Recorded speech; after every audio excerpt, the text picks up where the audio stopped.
Hello friends, welcome to savage point. நான் உங்கள் ஏஸ்கா. So இன்னைக்கு இந்த டாப்பிக்கில் அதை பற்றி பார்க்க போகிறோன்னா, ஆல்ரெடி நம்ம சேனல்லே பெங்காலியில் நம்ம தமிழ் படங்களை எடுத்து வச்சு கொடுக்கக்கூடிய ஒஸ்ட் ரீமேக்ஸ்லாம் என்ன அப்படின்னு சொல்லிட்டு பார்த்தோம். தென் அதே மாதிரி சிங்களால் எடுத்து வச்சிருக்கக்கூடிய ஒஸ்டான ரீமேக்ஸ்லாம் பார்த்தோம். அந்த மாதிரி இன்னைக்கு நம்ம கன்னட ஃபிலிம் இண்டஸ்ட்ரியில் நம்ம தமிழ் படங்களை எடுத்து வச்சிருக்கக்கூடிய ஒஸ்ட் ரீமேக்ஸ்லாம் என்ன அப்படின்னு தான் பார்க்க போகிறோம். பயங்கர ஒஸ்டெல்லாம் இருக்குது, ஒன்று ஒன்றா பார்த்து தெரிஞ்சுக்கலாம். சரி, ஓகே ஃப்ரெண்ட்ஸ், வாங்க நம்ம வீடியோக்குள்ளே போகலாம்.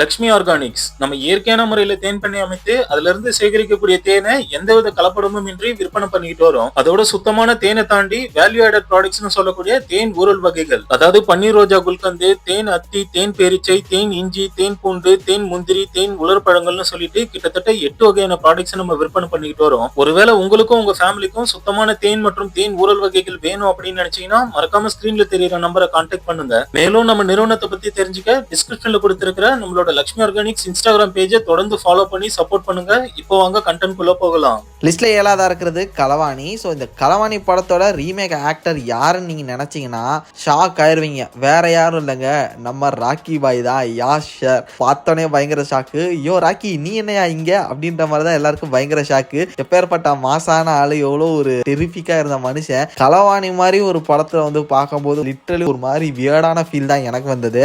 ஏன்னா நம்மளை பொறுத்தவரையும் அவர் ராக்கி பாய்னா யாரு தெரியுமா அப்படின்ற மாதிரி கெத்து மெயின்டைன் பண்ணிட்டு இருக்க ஒரு பசங்க. களவாணி மாதிரி ஒரு ரோல் பார்க்கும்போது சடன் ஷாக். இது மட்டும் இல்லாம அந்த ரோல் அவருக்கு என்னமோ செட் ஆகாத மாதிரி தான் இருந்தது. ஆக்சுவலா யாஷ் வந்து இன்னொரு தமிழ் படத்தோட ரீமேக்கும் நடிச்சிருப்பாரு. லைக் சுந்தரபாண்டியன் படத்தோட ரீமேக் பண்ணிருப்பாரு. அதுல அவரோட ரோல் கொஞ்சம் சூப்பரா ஒட்டு போயிருக்கும். ஏன்னா அதுல வந்து சசிகுமார் சாருமே கொஞ்சம் கெத்தா தான் இருப்பாரு. அந்த கேரக்டருமே அந்த மாதிரி தான். அதனால இவரோட அந்த ஒரு ஆக்டிங் எல்லாமே சூப்பராக மேட்ச் ஆகி அந்த ஒரு படத்தோட ரீமேக் சூப்பரா இருந்திருக்கும். பட் களவாணி ரீமேக் என்ன கேட்டீங்கன்னா என்னமோ வந்து கொஞ்சம் பேட் வெர்ஷன் தான் நான் சொல்லுவேன். லிஸ்ட்டில் 6ஆவதா இருக்கிறது தளபதி. ஸோ மணிரத்னம் சாரோட டைரக்ஷனில் வந்த ஒரு படம், ஒரு பெரிய எபிக் கிளாசிக்னு சொல்லலாம். அது மட்டும் இல்லாமல் ரஜினி சாரோட ஒரு ட்ரேட்மார்க் இண்டஸ்ட்ரியல் ஹிட். அந்த டைமில் எங்கே பார்த்தாலும் தளபதி தான். அந்த மாதிரியான ஒரு ஹிட்டு, அப்படிப்பட்ட படம். அந்த படத்தை கன்னடாவில் ரீமேக் பண்ணுறேன்னு சொல்லிட்டு கதரை விட்டுருக்காங்க. அந்த படத்தோட பேர் வந்து பார்த்தீங்கன்னா அன்னபுரு. சும்மா ஒரே ஒரு சீனை வச்சு உங்களுக்கு இந்த படம் என்ன மாதிரி வந்திருக்கும் அவுட்புட்னு சொல்லிட்டு ரியாக்ஷன் உங்களுக்கு கொடுக்கணும்னா, தளபதி படத்தில் ஒரு பிரேக்கப் சீக்வன்ஸ் ஒன்று வரும். லைக் ரஜினி சாருக்கும் ஹீரோயினுக்கு வந்து பார்த்தீங்கன்னா ஒரு பிரேக்கப் சீன்.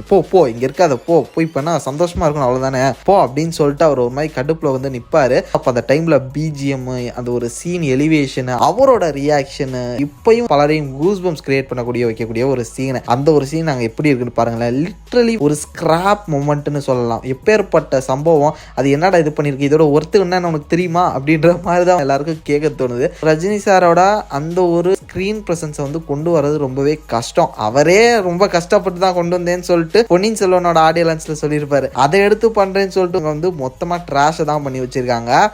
லிஸ்ட்ல 5ஆவதா இருக்கிறது மன்மதன். ஸோ மன்மதன் எப்பேற்பட்ட படம்னு உங்க எல்லாருக்குமே தெரியும். கண்டிப்பா பல பேருக்கு ரொம்பவே ஃபேவரட்டான ஒரு Simbu sir film. Simbu sir நடிச்சதுலேயே இது வந்து ஒன் ஆஃப் ஐகானிக் ஃபிலிம்னு சொல்லலாம். அது வந்து கன்னடாவில் வந்து மண்டனா அப்படின்னு சொல்லிட்டு எடுத்திருக்காங்க. ஸோ இந்த ஒரு படம் வந்து லிட்ரலி மிக்க ஒரு படமா நமக்கு வந்து மாறுது. இதை பார்க்கும் போதே நமக்கு வந்து இரிட்டேட்டிங்கான ஃபீல் வருது. அதுல அந்த மொட்டை மன்மதனா நம்ம சிம்பு சார் பண்ற ஆக்டிங்லாம் வந்து பாத்தீங்கன்னா பீக். லைக் அந்த ஒரு கையில குத்தி ரத்தம் அப்படின்னு சொல்லிட்டு அந்த கத்திட்டு அழுகிற சீனா இருக்கட்டும். இது மட்டும் இல்லாம அவரோட லவர் வந்து பாத்தீங்கன்னா இன்னொருத்தர் கூட அவரை சீட் பண்ணிடுவாங்க. அந்த சீன் தெரிஞ்சு ரொம்பவே வந்து கோவப்பட்டு ஒரு சைக்கோ மாதிரியான ஒரு ஆக்ஷன் மாதிரி ஒன்று இருக்கும். அந்த சீனா இருக்கட்டும். டோட்டலா மனுஷன் வெள்ளாண்டிருப்பாரு ஆக்டிங்ல. எஸ்டிஆர் கிட்ட கூட எவனாலும் நெருங்க முடியாது. டே இது இவரால் மட்டும்தான்டா பண்ண முடியும், ஒழுங்கு மரியாதை ஓடிடு அப்படின்னு சொல்லிட்டு தான் யார் நடிக்க கேட்டாலும் வந்து திட்ட தோணும். அப்படி இருக்கக்கூடிய ஒரு படம், அப்படி இருக்கக்கூடிய சீன்ல சிரிப்பு காமிச்சிருப்பானுங்க, வச்சு விளாண்டுருக்கானுங்க. அந்த படம்லாம் பார்த்து நீங்க பாத்தீங்கன்னா டேய் எஸ்டிஆரோட ஆக்டிங் கெப்பாசிட்டியை உன்னால 10% கூட ரீச் பண்ண முடியல. அப்புறம் என்ன தைரியத்துல ஆக்டிங் ஃபோக்கஸ் அதிகமா இருக்கக்கூடிய படத்துல நீ கைய வச்ச அப்படின்னு சொல்லிட்டு தான் நம்ம கேட்க தோணுது. அந்த ஒரு ஃபர்னிச்சர் மேல கைய வச்சனா முதல் டெட் பாடி நீதாண்டா அப்படின்ற மாதிரி இதை வந்து வார்ன் பண்ணியிருக்கணும். பட் வார்ன் பண்ணாம விட்டு அந்த ஃபர்னிச்சரை போட்டு உடச்சு வச்சுட்டானுங்க.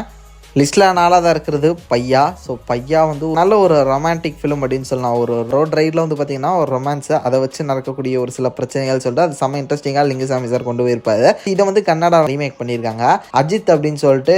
ப்ரோ என்ன ப்ரோ அஜித் சார் வந்து கன்னடத்தில் ரீமேக் பண்ணாரா அப்படின்னு சொல்லிட்டு கேட்டிங்கன்னா, பையான்னு நம்ம ஊரில் இந்த ஒரு படம் இருக்குல்ல, அந்த படத்தோட டைட்டிலே அங்கே வந்து பார்த்தீங்கன்னா அஜித் தான். அந்த ஒரு படத்தை அப்படி தான் எடுத்து வச்சிருக்காங்க. ஸோ ஹீரோவுமே பார்க்கறதுக்கு ஒரு குட் லுக்கிங் ஆர்டிஸ்டாகவே இல்லை. கார்த்தி சாரோட அந்த ஒரு ஆக்டிங் கெப்பாசிட்டி அதை வந்து ரீச் பண்ண முடியாது தெரியும். அட்லீஸ்ட் அந்த ஒரு படத்தோட அந்த சினிமாட்டோகிராஃபி, ஸ்டோரி போகிற போக்கு, ஆக்ஷன் சீக்வன்ஸ் ஏதாவது கொஞ்சம் மேட்ச் பண்ணியிருக்காங்களான்னு கேட்டிங்கன்னா அப்படியே சப்பையாக மூவ் ஆகுது. இதில் கூட வந்து பார்த்தீங்கன்னா வில்லனுங்க வருவானுங்க, அவனுங்க கொஞ்சம் பயங்கரமாக இருப்பாங்க. அவனுங்களை வந்து கார்த்தி சாரை வந்து டேக்கிள் பண்ணுறதெல்லாம் பார்க்குறதுக்கு செம்ம இன்ட்ரெஸ்டிங்காக இருக்கும். இங்கே இவனே பார்க்க சுமாராக தான் இருக்கான். இதில் வில்லனுங்க இன்னும் பயங்கர சுமாராக பயங்கர காமெடி பீஸாக வருவாங்க. இவனுங்களுக்கும் அவனுங்களுக்கும் பயங்கரமாக கான்வர்சேஷன் ஒன்று போகுதுன்னு சொல்லிட்டு ஒன்று பண்ணுவாங்க. அதை பார்க்கும்போது நமக்கு தான் வந்து பார்த்தீங்கன்னா சிரிப்பாக வரும். டேய் அவனே பாப்பா மாதிரி இருக்கான், அவனை ஹீரோன்னு நடிக்க வச்சிருக்காங்க, நீங்கள் ஏன்டா டெரிஃபிக்காக டைலாக் பேசுகிறேன்னு ஒரு பக்கம் நீங்கள் காமெடி பண்ணுறீங்க அப்படின்னு சொல்லிட்டு தான் கேட்க தோணுது. ஒரே சிரிப்பாக தான் வருது இதை பார்க்கும்போது. ஒருவேளை ஸ்பூஃப் படமாக என்ன எதுன்னு தெரியல, ரீமேக்ஸ்னு சொல்லிட்டு ஸ்பூஃப் படம் எடுத்து வச்சிட்டாங்க போல.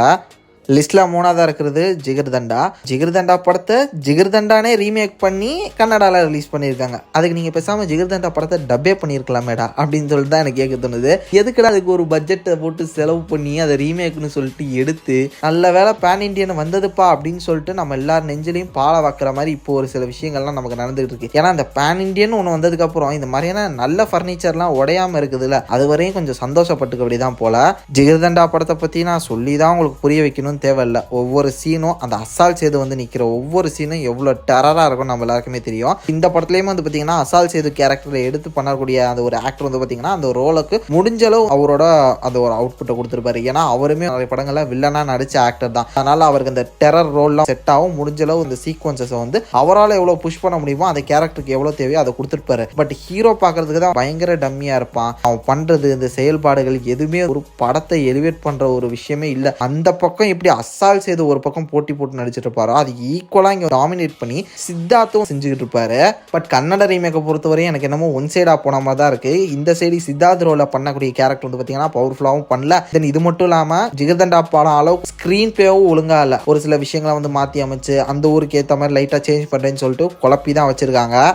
லிஸ்ட்டில் 2ஆவதாக இருக்கிறது 96 எடுத்தால் அவ்வளோதான், நம்மளை எப்படி ஜிகர்தண்டாவே எடுத்ததுன்னு சொல்லிட்டு திட்டினாங்க. அது மாதிரி இதுக்கும் திட்டினாலும் திட்டுவாங்க. அதனால் 96 நம்ம 99 எடுப்போம். அப்படி அந்த ஒரு திறமைக்காக நீங்கள் லைக் போட்டு போகணும் இப்போ. ஏன்னா அங்கே ஒருத்த உட்காந்து யோசிச்சிருக்கான்ல, நம்ம 96 ரீமேக் தான் எடுக்கிறோம், ஆனால் நான் 96ன்னு வைக்க மாட்டேன், நான் 99 வைக்கவா அப்படின்னு சொல்லிட்டு யோசிச்சிருக்கான் பார்த்தீங்களா. அதுக்காகவே நீங்கள் இப்போ லைக் பண்ணிட்டு தான் போகிறீங்க. அந்த மாதிரி ஒரு கற்பனை காவியம் தான் இந்த ஒரு 99. எல்லாருக்குமே தெரியும் 96 என்ன கதை ஏதுன்னு. சரி ஓகே, அந்த ஒரு எமோஷன் அப்படியாவது கடத்தினாங்களா, ஒரு மலரும் நினைவுகளை நம்ம நெஞ்சுக்குள்ள கொண்டு வந்தாங்களா அப்படின்னு கேட்டீங்கன்னா விஜய் சேதுபதி சார் அவ்வளோ சட்டிலா எமோஷன் கடத்தி இருப்பாரு. தான் லவ் பண்ண ஒரு முன்னாள் காதலியை மீட் பண்ற தருணமா இருக்கட்டும், அவங்க கூட டிராவல் பண்ற தருணமா இருக்கட்டும், எமோஷன் சீக்வன்சஸா இருக்கட்டும், எல்லாத்துலயும் அந்த ஆக்டிங் வேரியஸை காமிச்சிருப்பாரு. அந்த ஒரு கிராஃப் அப்படியே ஏறி ஏறி ஏறி ஏறி இறங்கும். எங்கெங்க என்னென்ன தேவையோ அங்கங்க அது மட்டும் தான் வந்துட்டு போகும். ஒரு சில நேரங்களில் ஒரு மாதிரி மிஸ்டீரியஸா சிரிப்பாரு, ஒரு சில இடங்களில் பொலைட்டா போவாரு. அவ்வளவு டிஃப்ரென்ஸ் தெரியும் ஆக்டிங்ல. வெரைட்டி எடுத்து போடுவாரு. சீனுக்கு ஏத்த மாதிரி வந்து பாத்தீங்கன்னா அந்த கேரக்டர் என்னமா போகுது அப்படின்னு சொல்லிட்டு அந்த ஆக்டிங்லேயே சூப்பரா அதை வந்து கூட்டு போவாரு. இந்த பக்கம் இவர் பாக்குறதுக்கு வந்து பாத்தீங்கன்னா நல்லா பால் டப்பா மாதிரி முழுன்னு அழகா இருக்காரு. உங்களை எல்லாம் யார் ஜெல்ல ஹீரோவா நடிக்கச்சா அப்படின்னு சொல்லிட்டு நமக்கு தான் கொஞ்சம் தோணுது போல. ஆள் நல்லா அழகா தான் இருக்காரு, பட் என்ன நடிப்பு தான் வரல. அதனால வந்து பாத்தீங்கன்னா இந்த 99 வந்து டோட்டலா 99 மாதிரி அப்படியே படுத்துருச்சு.